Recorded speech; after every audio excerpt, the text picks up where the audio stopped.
imaginez un pays minuscule, coincé entre deux géants, l'Afrique du Sud et le Mozambique. Un pays sans accès à la mer, où l'horizon est toujours barré par des frontières.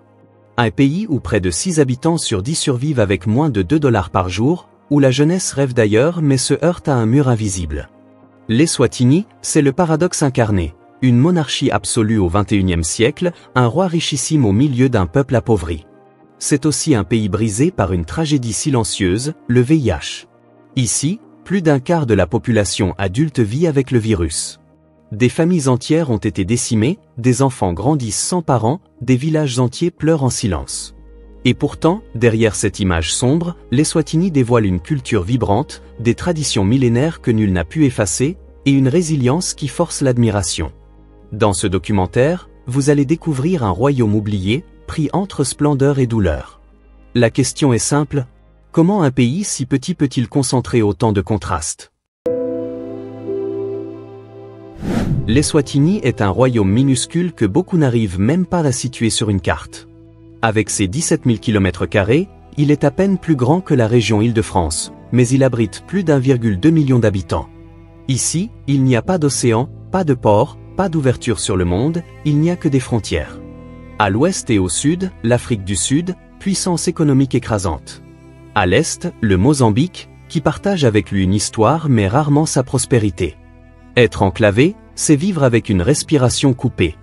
Chaque sac de farine, chaque litre d'essence, chaque produit manufacturé doit franchir une frontière avant d'arriver sur les marchés locaux. Les prix explosent au moindre blocage, et l'économie nationale n'a jamais les moyens de s'émanciper. Même la monnaie, le lilanjni, est arrimée au rang sud-africain, preuve de cette dépendance totale. Et pourtant, malgré cette petitesse géographique, la nature semble immense. Ce pays considéré comme un royaume est divisé en 3 mondes. Le Highveld, avec ses montagnes couvertes de brume, au climat frais et humide, le Middelveld, terre fertile de cultures et de villages, le Lowveld, une plaine aride et brûlante, où la sécheresse et la poussière imposent leurs lois. Ces paysages contrastés fascinent, mais ils n'empêchent pas l'isolement. Car les routes sont limitées, souvent défoncées, et les transports rares. Dans les zones rurales, rejoindre un hôpital, un marché ou une école peut devenir une expédition d'une journée entière. Un fermier qui récolte son maïs peut perdre la moitié de sa production faute de moyens pour la vendre. Et pire, un malade, dans certaines régions, meurt avant même d'atteindre un centre de soins. Cet isolement n'est pas juste une contrainte logistique, il est aussi un isolement symbolique. Car dans un continent où les grandes puissances régionales s'imposent, l'Eswatini ressemble à une voie étouffée, enfermée dans un espace trop petit pour exister pleinement. Et c'est ainsi que ce royaume, malgré sa beauté sauvage et sa richesse culturelle, reste l'un des pays les plus oubliés d'Afrique. L'Eswatini, c'est un pays jeune, je dirais même très jeune. Plus de 60% de la population a moins de 25 ans. On pourrait croire que cette jeunesse est une force, une promesse pour l'avenir. Mais ici, elle ressemble souvent à un fardeau porté trop tôt, à une course de survie commencée dès l'enfance. La pauvreté est partout. Plus de la moitié des habitants vivent avec moins de $2 par jour. Dans les campagnes, où réside la majorité de la population, le quotidien est marqué par la faim. Les repas sont rares, parfois réduits à une bouillie de maïs sans légumes, sans viande, sans protéines. Pour beaucoup d'enfants, manger une seule fois par jour est devenu la norme. Dès l'âge de 7 ou 8 ans, certains quittent l'école pour travailler au champ, garder du bétail ou vendre quelques produits sur le bord des routes poussiéreuses. D'autres marchent plusieurs kilomètres chaque matin, parfois pieds nus, pour rejoindre une école délabrée où il manque de tout, des bancs, des manuels, des enseignants. Beaucoup finissent par abandonner, non pas par choix, mais par nécessité. Et puis, il y a le poids d'un ennemi invisible mais omniprésent, le VIH. Avec près de 27% des adultes touchés, l'Eswatini détient le taux de prévalence le plus élevé au monde. Chaque famille, chaque village porte en lui la cicatrice de ce virus. Des milliers d'enfants sont devenus orphelins, élevés par des grands-parents déjà trop pauvres ou par des voisins solidaires. Grandir ici, c'est souvent apprendre à vivre avec l'absence. Dans ce contexte, la jeunesse n'est pas un élan vers le futur. Elle est synonyme de vulnérabilité, de résignation parfois. Mais elle est aussi, paradoxalement, une source de force silencieuse. Car malgré la faim, malgré la maladie, les enfants de l'Eswatini rient encore, jouent encore, rêvent encore. Et c'est peut-être là, dans ce contraste entre la dureté du quotidien et la lumière des sourires, que se cache le véritable visage du royaume. L'économie de l'Eswatini repose sur des bases fragiles, comme une maison construite sur du sable. Ici, ce n'est pas l'industrie, la technologie ou les services qui dominent, mais la terre. Plus de 70% de la population dépend directement de l'agriculture de subsistance. Dans les campagnes, on cultive surtout le maïs, les haricots, le sorgho. De quoi nourrir sa famille, rarement plus. Les champs sont travaillés à la main, avec des outils rudimentaires, hérités d'une autre époque. La pluie décide de tout. Quand elle tarde à venir, les récoltes se fanent et la faim s'installe. Quand elle tombe trop fort, ce sont les inondations qui ravagent les plantations. La canne à sucre est la grande culture commerciale du pays, le pilier de ses exportations. Mais ce trésor sucré profite surtout aux grandes compagnies et à quelques élites locales. Les petits producteurs, eux, restent prisonniers de dettes, gagnant à peine assez pour survivre. Comme pour la vanille à Madagascar, le paradoxe est cruel. Le produit qui enrichit les marchés étrangers laisse souvent ses cultivateurs dans la pauvreté. À côté de l'agriculture, il y a les mines, charbon, minerais de fer, pierres semi-précieuses. Mais là encore, l'exploitation reste limitée, mal gérée, et souvent accaparée par une minorité. Les richesses sortent du sol, mais elles n'élèvent pas la population. Et puis il y a l'Afrique du Sud, le grand voisin. Sans elle, l'Eswatini n'existerait pas économiquement. C'est vers Johannesburg et Durban que partent la majorité des exportations. C'est en Afrique du Sud que des milliers de Swazis vont chercher du travail, souvent comme ouvriers, parfois comme domestiques. Même la monnaie nationale, le lilanjni, n'a de valeur que parce qu'il est lié au rang sud-africain. Cette dépendance étouffe toute possibilité de développement autonome. Car comment bâtir une économie forte quand la survie dépend des humeurs d'un voisin plus puissant ? Comment rêver d'indépendance quand les fondations mêmes du pays reposent sur une terre appauvrie et une frontière imposée ? L'économie de l'Eswatini n'est pas une machine moderne. C'est une corde fragile tendue entre tradition et survie, prête à céder au moindre choc extérieur. Dans les villes principales comme Babane ou Manzini, les enseignes lumineuses, les bâtiments modernes et les voitures rappellent une certaine idée de la modernité africaine. Mais il suffit de quitter les grandes artères pour découvrir une autre réalité, celle de la majorité des habitants de l'Eswatini. Dans les zones rurales, où vit plus de 60% de la population, l'accès aux services de base reste un combat quotidien. À peine un foyer sur 4 est raccordé à l'électricité. La nuit, les villages sont plongés dans une obscurité totale. Les familles s'éclairent avec des bougies, des lampes à pétrole, parfois avec le feu de bois. Un feu qui éclaire, mais qui asphyxie aussi. Les fumées envahissent les cases et fragilisent la santé des enfants. L'eau est un autre défi. Dans certaines régions, les habitants doivent marcher des heures pour atteindre un puits ou une rivière. Une eau souvent trouble, partagée avec les animaux, exposée à toutes les contaminations. Boire devient un pari, cuisiner un risque, se laver un danger. Les maladies hydriques sont courantes et sans centre de santé accessible, une simple diarrhée peut devenir mortelle. Et puis, il y a les routes. Des routes en bitume limitées aux grands axes, mais dans les campagnes, ce sont surtout des pistes de terre, ravinées, parfois impraticables après la pluie. Un trajet qui devrait prendre 1 heure peut se transformer en un voyage de 6 heures. Les bus surchargés circulent rarement, et pour beaucoup, la marche reste le seul moyen de transport. Ces manques créent un cercle vicieux. Sans route, les paysans ne peuvent vendre leurs récoltes. Sans électricité, les enfants n'étudient pas le soir et les petits commerces ne se développent pas. Sans eau potable, la santé reste fragile et l'avenir compromis.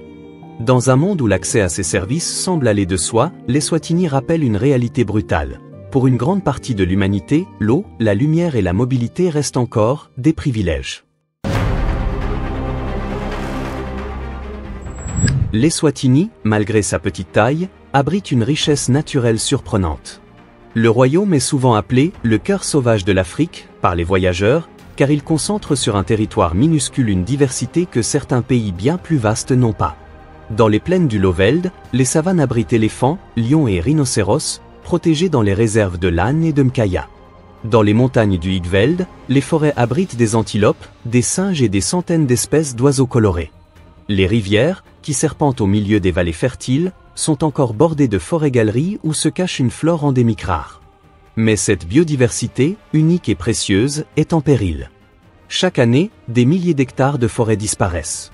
La pauvreté pousse de nombreuses familles à défricher pour cultiver ou à couper du bois pour produire du charbon de bois.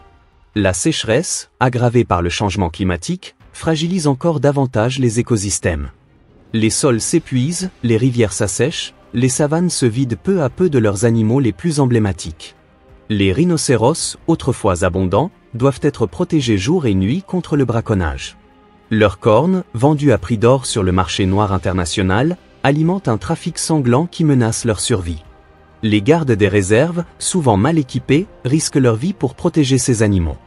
La biodiversité de l'Eswatini est comme un trésor fragile, magnifique, mais en danger constant.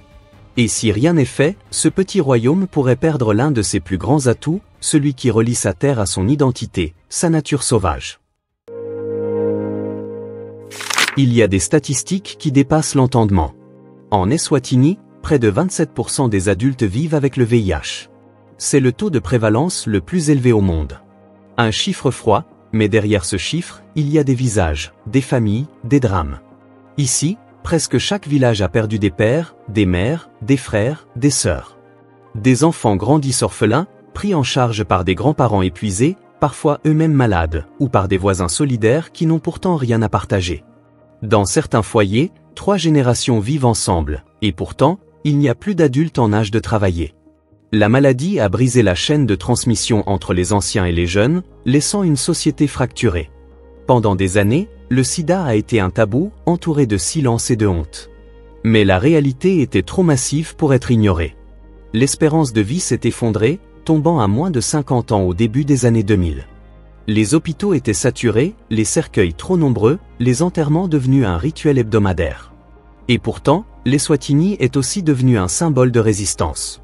Grâce à des campagnes massives de prévention, à la distribution de traitements antirétroviraux et à l'aide d'ONG internationales, la mortalité a commencé à reculer.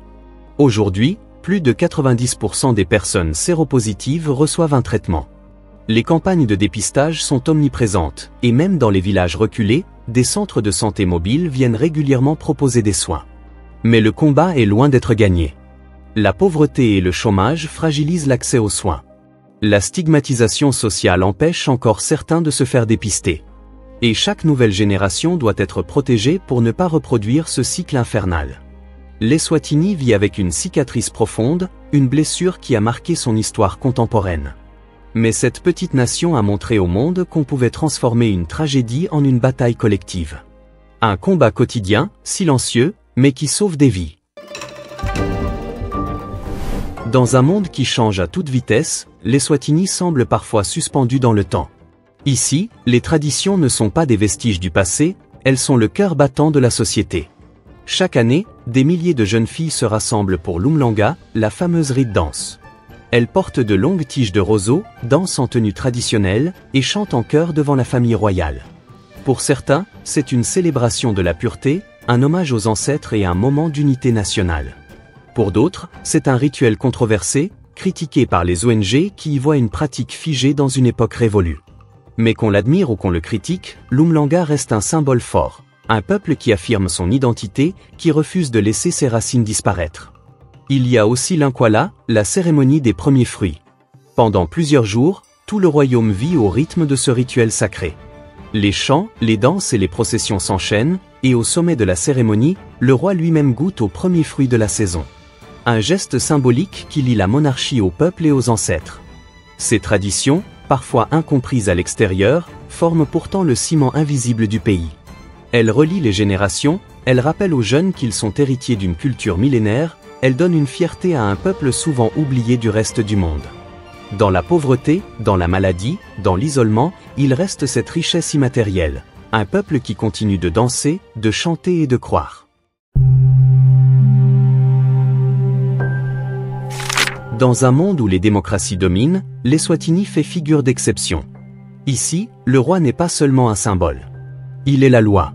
Mswati III, l'un des derniers monarques absolus au monde, concentre entre ses mains presque tous les pouvoirs, politiques, économiques, militaires et spirituels. Il nomme les ministres, contrôle le Parlement, dirige la justice et possède une influence directe sur les terres et les richesses nationales. Son autorité ne connaît que peu de limites. Et pendant que la majorité du peuple survit dans la pauvreté, la famille royale vit dans un luxe ostentatoire. Le roi possède plusieurs palais, une flotte de voitures de luxe, et il est connu pour ses mariages multiples, plus d'une quinzaine d'épouses, alors que de nombreux citoyens peinent à nourrir leurs enfants.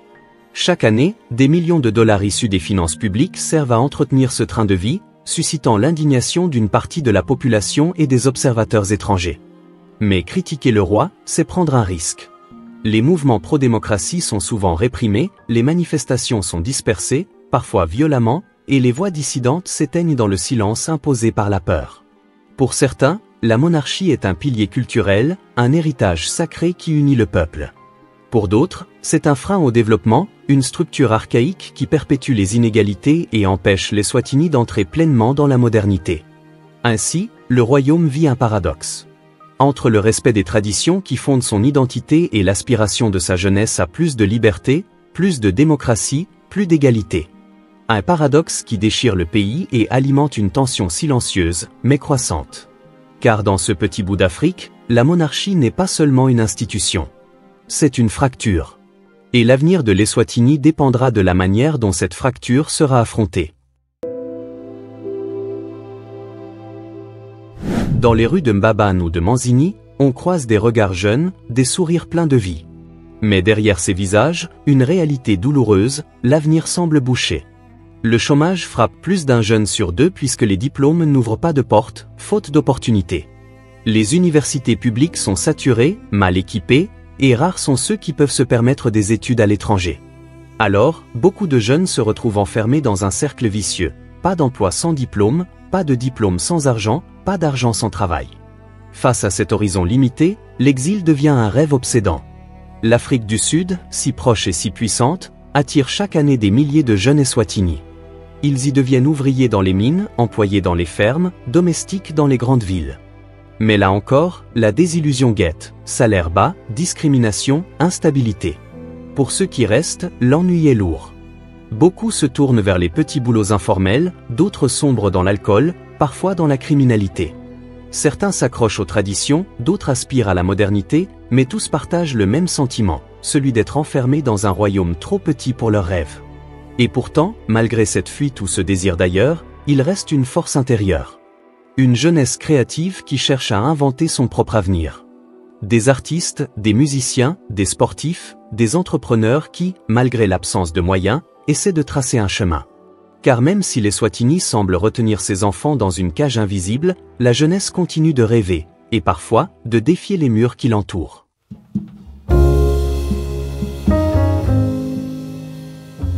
Et pourtant, malgré la pauvreté, malgré le VIH, malgré l'isolement, l'Eswatini ne se résume pas à ces drames.